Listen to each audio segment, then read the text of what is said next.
अस्सलाम वालेकुम व्यूअर्स, उम्मीद करता हूँ आप सब खैरियत से होंगे। आज की वीडियो होने जा रही है जी स्पेशल इंग्लिश 201 वालों के लिए, क्योंकि इस वीडियो के अंदर मैं बताऊँगा मिड टर्म के रिलेटेड। और आपको एक चीज़ बता दूं कि लेक्चर 1 से लेकर लेक्चर 22 तक की तमाम चीज़ें हम कवर करेंगे। इस वीडियो के 2 पार्ट होंगे। अभी ये मैं बनाने जा रहा हूँ पार्ट 1।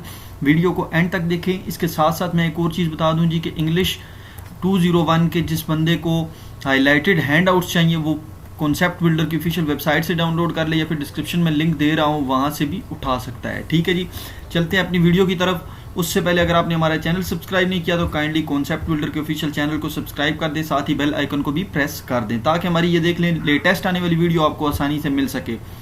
डिफरेंट टिप्स और कॉन्सेप्ट्स आपके क्लियर किए जाते हैं, आप यहाँ से वो चीज़ें ले सकते हैं। अच्छा जी, टाइम वेस्ट नहीं करते, चलते हैं वीडियो की तरफ। सबसे पहले जी मैं आपको बता दूं कि लेक्चर नंबर 1 से हम स्टार्ट लेंगे।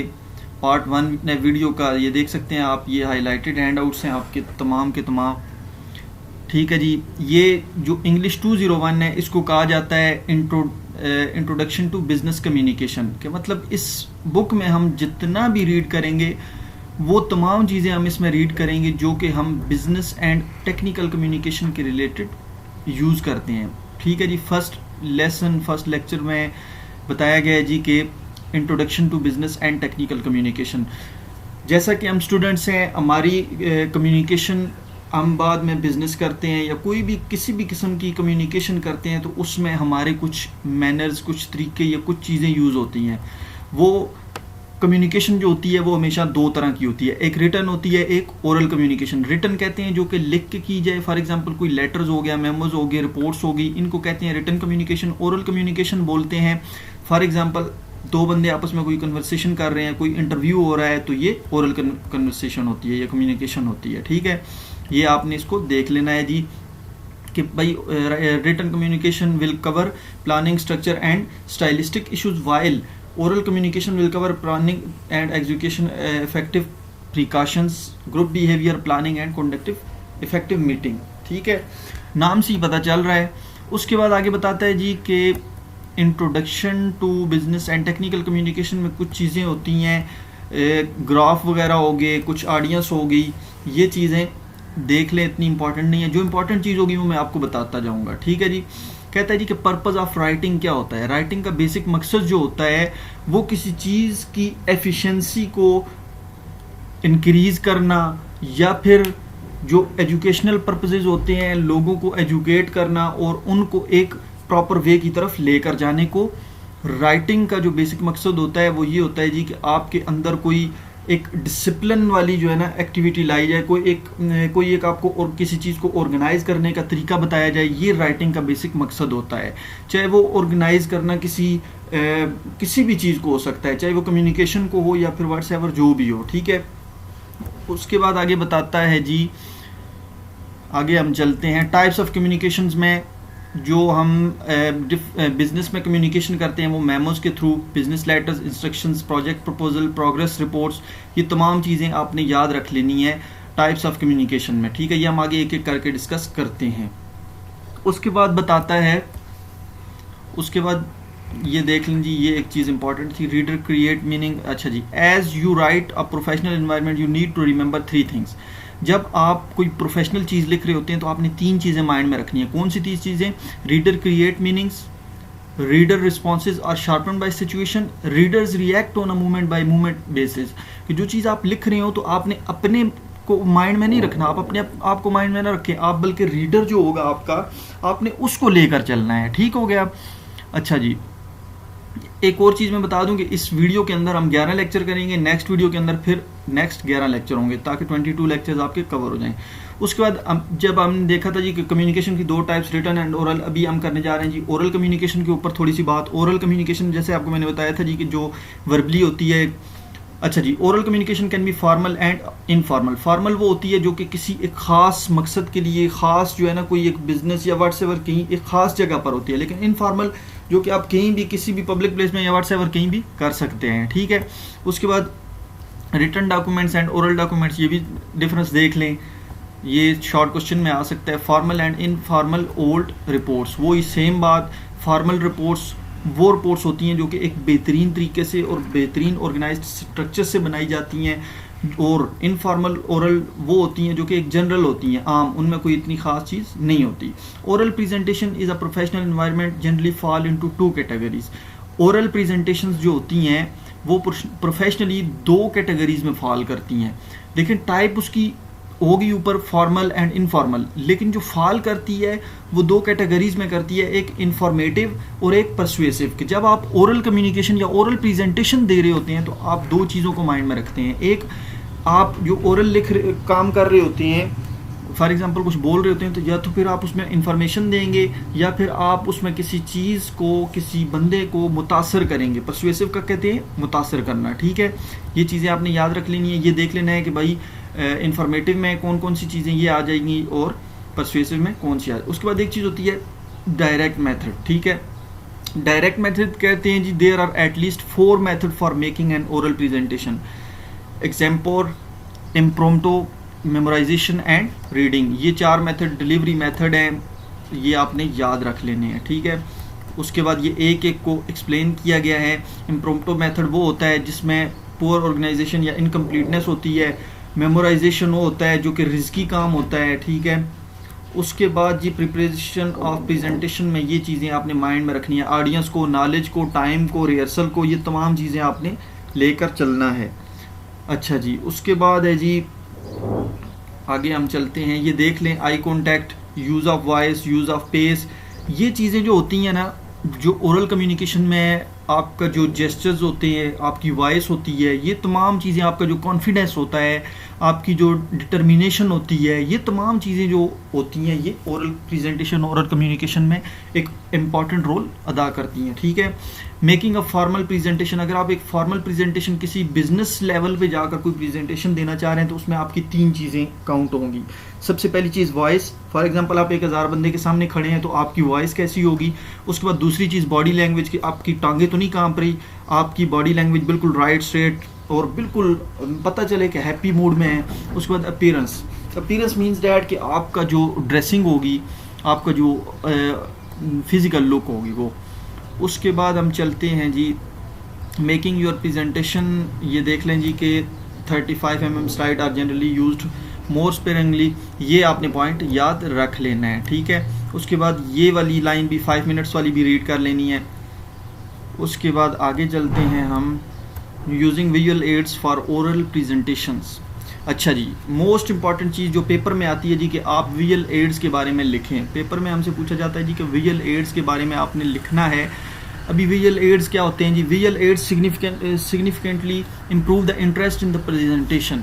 विजुअली एक एड्स एक ऐसी चीज़ है जो कि आपको प्रेजेंटेशन में मदद देते हैं। वो कोई भी किसी भी किस्म के हो सकते हैं, वो यहाँ पर ये डिस्कस किए गए हैं। ये शॉर्ट और लॉन्ग में अक्सर औकात इनमें से पूछा जाता है जी कि आप विजुअल एड्स के बारे में लिखें, कोई से 2 या 3 या व्हाट्सएवर, या फिर कहते हैं 35 mm स्लाइड के बारे में लिखें। ये तमाम विजुअल एड्स एक एक करके आगे एक्सप्लेन किए गए हैं। आपने इनको अच्छे से देखना है ताकि आपकी तमाम चीज़ें क्लियर हो जाएँ। अच्छा जी, उसके बाद अगला चैप्टर है जी lecture number 3, reader centered writing. Reader centered writing क्या होती है जी? In this lecture you will learn following steps while writing a resume and letter of application.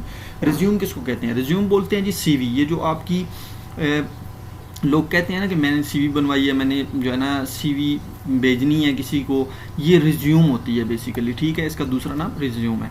Defining your objective, जब भी आप रिज्यूम लिख रहे हो तो आपने अपना जो बेसिक मकसद हो उसको आपने डिफाइन लाजमी करना है, ठीक है। उसके बाद कहते हैं to take the reader centered approach you need to look at 3 things. एक चीज़ और मैं बताता चलूँ इंग्लिश 201 में कि इसकी बहुत बेहतरीन बात है कि आपके जो मैक्सिमम जो होते हैं ना लॉन्ग क्वेश्चन, 4 होते हैं या 5 होते हैं, उनमें से 2 या 3 जो होते हैं ट्रू फॉल्स आ जाते हैं, कुछ ऑप्शनल्स आ जाते हैं। पेपर बहुत ईजी होता है, ठीक है। उसके बाद ये बता रहा है, ये आपने हाईलाइटेड पॉइंट्स देख लेने हैं। While reading your resume your readers primary task is to get the answer of the following question. जब भी आप रिज्यूम लिखें तो आपने इन चीज़ों को माइंड में रखना है। कौन से? What exactly does the person want to do, what kind of education does the person has for the job. मतलब कि जो आपका इंटरव्यूअर होगा ना, वो आपकी रिज्यूम या सीवी देखेगा ना, तो आपके उसको ये तमाम चीज़ें उसको क्लियर होनी चाहिए, क्योंकि उसका जो बेसिक मकसद होगा वो ये चीज़ें पूछना होगा। अगर वो आपकी सीवी में क्लियर हो रही होंगी तो ये उसके लिए एक बहुत अच्छा इंप्रेशन जाएगा, ठीक है। उसके बाद आगे बताता है ऑर्गेनाइजिंग द मटेरियल, कि भाई जो आप लिख रहे हो उसको ऑर्गेनाइज करके लिखें। ऑर्गेनाइज मैंने पहले बात की थी सबसे पहले स्टार्ट में, कि जो आपका स्ट्रक्चर होता है ना वो आपकी तमाम चीज़ों को बिगाड़ भी सकता है और बना भी सकता है, ठीक है। उसके बाद conventional resume, you can provide the desired prominence by placing name and professional objective at the top if you are designing a conventional कहते हैं रवायती रिज्यूम, और नॉन रवायती मतलब एक किसी खास अदारे या ख़ास बिजनेस जो कि प्रोफेशनल है उसमें देना चाह रहे हैं तो वो कन्वेंशनल रिज्यूम बनाएंगे, और दूसरे में नॉन कन्वेंशनल। उसके बाद ड्राफ्टिंग किसको कहते हैं? ड्राफ्टिंग कहते हैं जी किसी चीज़ की आउटलाइन को रेडी करना, ठीक है। Drafting the prose, professional objectives, education. अच्छा जी, जो इंपॉर्टेंट है वो मैं बताता जा रहा हूँ, बाकी देखें ये बहुत ज़्यादा लेंथी हो जाएगा इसलिए मैं फिर थोड़ा स्पीड से चल रहा हूँ, ठीक है। उसके बाद अगला लेसन हमारा कौन सा आता है जी? Audience analysis. देखें हमने ऊपर तमाम चीज़ें पढ़ ली, उसके बाद हमारी पास जो मोस्ट इंपॉर्टेंट चीज़ आती है वो आपकी ऑडियंस होती है। जब भी कोई बंदा कोई भी किसी भी किस्म की कम्युनिकेशन कर रहा होता है, राइटिंग, रिटन, ओरल, आपकी ऑडियंस जो होती है वही आपका मेन रोल होता है। टारगेटेड ऑडियंस कौन सी होती है? इज़ अ स्पेसिफाइड ऑडियंस और डेमोग्राफिक ग्रुप फॉर हुम अ मैसेज इज़ डिज़ाइंड। देखें एक चीज़, एक जगह, एक लोगों के लिए, ग्रुप के लिए आप कोई चीज़ डिज़ाइन कर रहे हैं तो वो आपका टारगेटेड ऑडियंस होगी। A mixed group of audience may be based on experts, technicians, managers and lay persons। एक ग्रुप ऑफ ऑडियंस जो है ना डिफरेंट लोगों की, डिफरेंट ऑडियंस की बेस पे हो सकता है। Target your audience. अच्छा जी, राइटिंग फॉर एक्सपर्ट्स। जब आप एक्सपर्ट्स के लिए राइटिंग कर रहे हो तो कितने तरह के एक्सपर्ट्स होते हैं? जनरल एक्सपर्ट्स और स्पेसिफिक एक्सपर्ट्स। जनरल एक्सपर्ट्स वो होते हैं जिनके पास एक्सटेंसिव नॉलेज, उनकी फील्ड के बारे में इतना जो है ना ख़ास नॉलेज नहीं होता, बस कुछ चीज़ों के बारे में फेमिलियर होते हैं। लेकिन जो स्पेसिफिक एक्सपर्ट्स होते हैं वो अपने जो हैंड्स ऑन होते हैं, उनके जो हैंड्स ऑन एक्सरसाइजेज होती हैं, ये व्हाट्सएवर जिसके ऊपर वो काम कर रहे होते हैं उसमें एक अच्छी महारत रखते होते हैं, ठीक है। जब भी आप जनरल एक्सपर्ट्स या स्पेसिफिक एक्सपर्ट्स के बारे में लिखें तो ये चीज़ें माइंड में रखें जी कि हम किस चीज़ के बारे में लिख रहे हैं, किस बंदे के बारे में लिख रहे हैं, ताकि अच्छा लिखें और बेस्ट लिखें। इफेक्टिव कम्युनिकेशन किसको बोलते हैं? अच्छा जी, देखें अभी हमने ऊपर कम्युनिकेशन की बात की, अभी हम बात करने जा रहे हैं जी कि इफ़ेक्टिव कम्युनिकेशन के मतलब अब अगर हमने किसी कम्युनिकेशन को, किसी लैंग्वेज को, किसी चीज़ को इफ़ेक्टिव बनाना हो तो उसमें हम क्या करेंगे, कैसी इंफॉर्मेशन देंगे, इसका मकसद क्या होगा, ठीक है। उसके बाद कहता है जी कि इफ़ेक्टिव कम्युनिकेशन से हम जो है ना, अभी देखें आजकल दौर है मार्केटिंग का, बिजनेस का, ऑनलाइन से लोग लाखों करोड़ों रुपए कमा रहे हैं। कैसे? वो जस्ट अपनी मार्केटिंग करके। एक चीज़ है, फॉर एग्जांपल कोई एक बुक है, वो अगर कोई नॉर्मल बंदा रोड पे बैठ के बेच रहा है ना तो वो जस्ट 1-2 बुक्स 10 दिनों में, 2 दिनों में, 4 दिनों में या डेली की 2 बुक्स 3 बुक्स बेचेगा, ठीक है। लेकिन अगर यही कोई बंदा अपने आप को, अपनी कम्युनिकेशन को, अपनी इफेक्टिव कम्युनिकेशन स्किल्स को यूज़ करके ऑनलाइन या कहीं भी वो उसको एडवर्टाइज़ कर रहा है, या फिर रोड के ऊपर ही अपनी स्किल्स को एडवर्टाइज़ कर रहा है, वो ऐसे उसने कुछ मुहावरे लिखे हुए हैं कि अगला बंदा मजबूर हो जाता है लेने पर कि भाई ये मेरे काम की चीज़ है, मुझे लेनी चाहिए। तो ये उसकी एक इफेक्टिव कम्युनिकेशन होती है। अच्छा जी, एक्सप्लिसिट पर्पस कौन सा होता है? जो कि क्लियर हो बिल्कुल, उसमें कोई भी किसी भी किस्म की मतलब कन्फ्यूजन ना हो, उसको बोलते हैं एक्सप्लिसिट पर्पस, ठीक है। आगे चलते हैं जी। इम्प्लिसिट कौन सा होता है? Implicit which is not clearly stated in the document, जो कि क्लियरली ना हो। जब आप इफेक्टिव कम्युनिकेशन लिख रहे हो तो आपने क्लियर चीज़ों को लिखना है, ठीक है। स्टेटमेंट ऑफ ऑब्जेक्टिव, और सम टाइम इम्प्लिसिट भी लिखते हैं क्योंकि लोगों को एक सस्पेंस क्रिएट करने के लिए क्लियर ना हो चीज़, ताकि वो उस चीज़ को सर्च आउट करें और इसको परचेज करें या व्हाट्सएवर जो भी हो उसकी तरफ आएँ, ठीक है। ये इम्प्लिसिट इस जगह पर यूज़ होती है। अच्छा जी, डिफाइनिंग ऑब्जेक्टिव्स। अच्छा जी, divided pattern and alternating pattern, इस चीज़ का ये एग्जांपल है, इसको रहने दें।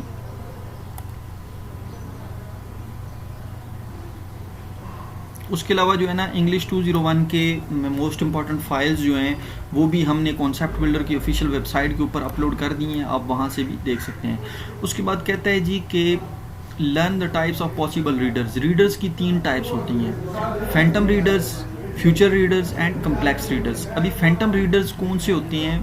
फैंटम रीडर्स वो रीडर्स होते हैं जिनका कोई नाम नहीं होता, कोई एक ख़ास नाम नहीं होता। फॉर एग्ज़ाम्पल मैं कहूँ जी कि मैंने आज 10वीं क्लास के बच्चों को कोई चीज़ प्रोवाइड करनी है, वो मेरे रीडर्स होंगे।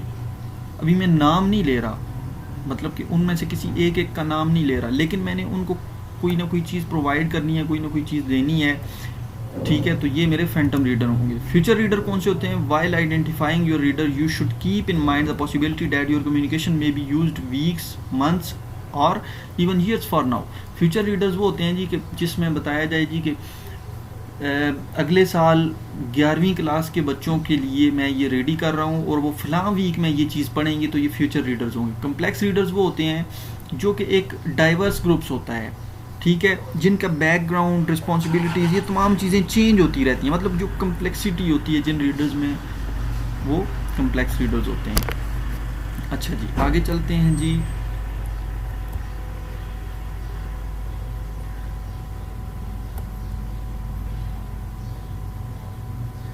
ये देख लें, ये चीज़ें इतनी इंपॉर्टेंट नहीं हैं। जो चीज़ें इंपॉर्टेंट है वो मैं बताता जा रहा हूँ। उसके बाद जी most important chapter, most important lesson English 201 का लेक्चर नंबर 7, जिसमें आपको एक्यूरेसी, क्लैरिटी, कंसाइज, कोहेरेंस, इन तमाम चीज़ों के बारे में बताया गया है। जैसा कि आपने इंग्लिश 101 में 7 C's का नाम पढ़ा होगा, मतलब 7 C जो होते हैं, क्लैरिटी, कंसाइजनेस, कोहेरेंस, वो इधर हम थोड़ा सा डिस्कस करेंगे। एक्यूरेसी किसको कहते हैं जी? अगर आप अच्छी टेक्निकल कम्युनिकेशन रखना चाहते हैं तो आपने इन 5 चीज़ों को माइंड में रखना है। ये कौन सी हैं जी 5 चीज़ें? Accurate, accuracy, clear, concise, coherent and appropriate. अभी एक्यूरेसी क्या होती है जी? एक्यूरेसी बोलते हैं जी which is the careful conforming to the truth और द फैक्ट। किसी चीज़ की जो रिटन चीज़ हो, कोई डॉक्यूमेंट हो, वो क्लियर फैक्ट्स के ऊपर लिखा हो और बिल्कुल जो है ना सही मायने में लिखा हो, उसका स्टाइल, टेक्निकल, डॉक्यूमेंट सब कुछ होके हो, तो वो होती है उसकी एक्यूरेसी, ठीक है। उसके बाद ये देख लें जी स्टाइलिस्टिक एक्यूरेसी, डॉक्यूमेंटेड एक्यूरेसी और टेक्निकल एक्यूरेसी में क्या क्या फ़र्क है, ये भी आपने देख लेना है। उसके बाद क्लैरिटी, क्लैरिटी क्या होती है? क्लैरिटी एक ऐसी चीज़ होती है जिसमें इजी टू अंडरस्टैंड होता है। एक एक्यूरेसी होती है जो कि उसका स्ट्रक्चर, उसका स्टाइल, वो चीज़ काउंट होती है। लेकिन क्लैरिटी में उसकी जो राइटिंग और रीडिंग एबिलिटी होती है वो उसकी क्लियर होती है। उसके बाद स्ट्रक्चरल क्लैरिटी होती है, स्टाइलिस्टिक क्लैरिटी होती है और कॉन्टेक्चुअल क्लैरिटी होती है। ये आपने इसकी टाइप्स याद रख लेनी है। उसके बाद है जी कंसाइजनेस। कंसाइजनेस कहते हैं जी कि किसी चीज़ को शॉर्ट करके, आउटलाइन करके लिख देना, लेकिन उसका मतलब वाज़ेह होना चाहिए, ठीक है, ये कंसाइजनेस होती है। उसके बाद कोहेरेंस क्या होती है जी? Coherence the quality of hanging together, मतलब कि एक वर्ड है अली एंड उसामा। अभी हमने अली और उसामा को आपस में हैंग किया है लेकिन जोड़े रखा है, कोहेरेंट, ठीक है। इस तरह कुछ सेंटेंसेस होते हैं जो कि मीनिंग सेम, मतलब कि दोनों को आपस में मिलाने के लिए कि रीडर एक को पढ़ के दूसरे के साथ कोहेरेंट वो मिले, लाजमी पढ़े, तो इसके लिए हम कोहेरेंट यूज़ करते हैं, ठीक है। उसके बाद आगे चलते हैं जी। ये देख लें जी मोस्ट इंपॉर्टेंट टॉपिक जिधर है उधर लिखा हुआ है कि भाई ये इंपॉर्टेंट टॉपिक है। Enumeration, enumeration is a powerful way to establish a series of observation and to emphasize each element, ठीक है, ये होती है इन्यूमरेशन। उसके बाद एक्स एम्प्लीफिकेशन क्या होती है, ये भी आपने देख लेना है। X amplification, use of any anecdotes और एग्जांपल्स टू ब्लोस्टर योर आर्गूमेंट्स, मतलब कि एग्जांपल और ये ऐसी चीज़ें यूज़ करना कि आपका जो आर्गूमेंट हो उसको क्लैरिफाई करना, उसको रीडर्स को बयान करना। कंपैरिजन एंड कंट्रास्ट क्या होता है जी, ये भी आपने देख लेना है। उसके बाद यूजेज ऑफ ट्रांजिशनल वर्ड्स और फ्रेजेस। ट्रांजिशनल वर्ड्स वो होते हैं जो कि आपके एडिशनल वर्ड्स होते हैं, लेकिन वो आपकी जो है राइटिंग में बहुत इंपॉर्टेंट किरदार अदा करते हैं। कौन सी वीकनेस हो गई, इम्प्रूवमेंट हो गई, ये तमाम चीज़ें इनमें आती हैं। उसके बाद ये देख लीजिए 7 C's, ये आप अभी पढ़ेंगे दोबारा, पहले भी आपने पढ़ा होगा, अगर नहीं पढ़ा तो दोबारा देख लें। 7 C's में जी सबसे पहले है जी completeness, conciseness, consideration, correctness, clarity, courtesy and correctness. ये 7 C's आपने याद रखने हैं। ये MCQs में भी पूछा जाता है जी कि 7 C's कौन से होते हैं, ये होते हैं, ठीक है।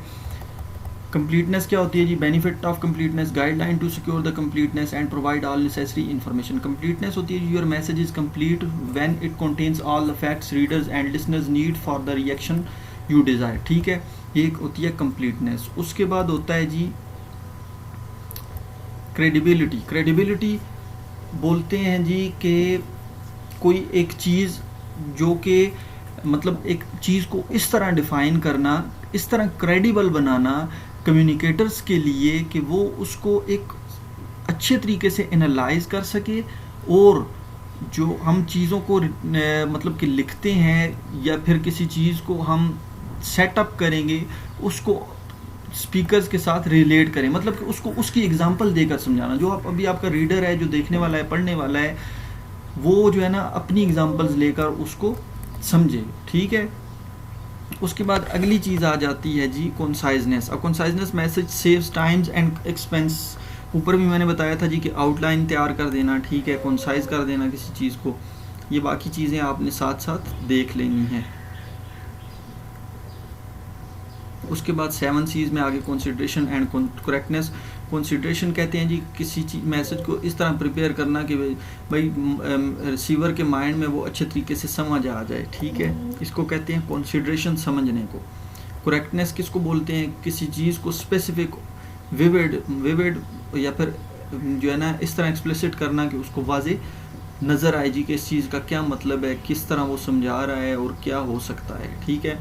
उसके बाद लेसन नंबर 10 में कुछ चीज़ें क्लैरिटी के बारे में बताया गया है, ठीक है। क्लैरिटी किसको बोलते हैं? Length, unity, coherence. Unity and coherence, इन चीज़ों को आपने लाजमी माइंड में रखना है। Try for an average sentence length of 17 to 20 word. Length जो भी सेंटेंस की हो वो 17 से 20 वर्ड की हो, ज़्यादा ना हो, ठीक है। यूनिटी होनी चाहिए, कोहेरेंस होनी चाहिए। उसके साथ बाद एम्फेसाइज। एम्फेसाइज कहते हैं किसी चीज़ के ऊपर जोर देना। Quality that gives force to important parts of sentences and paragraph is emphasize. अच्छा जी, उसके बाद है जी आगे ये ओमिटिंग कहते हैं किसी चीज़ को ओमिट कहना, ओमिट करते हैं कि किसी चीज़ को शॉर्ट कर देना, ठीक है।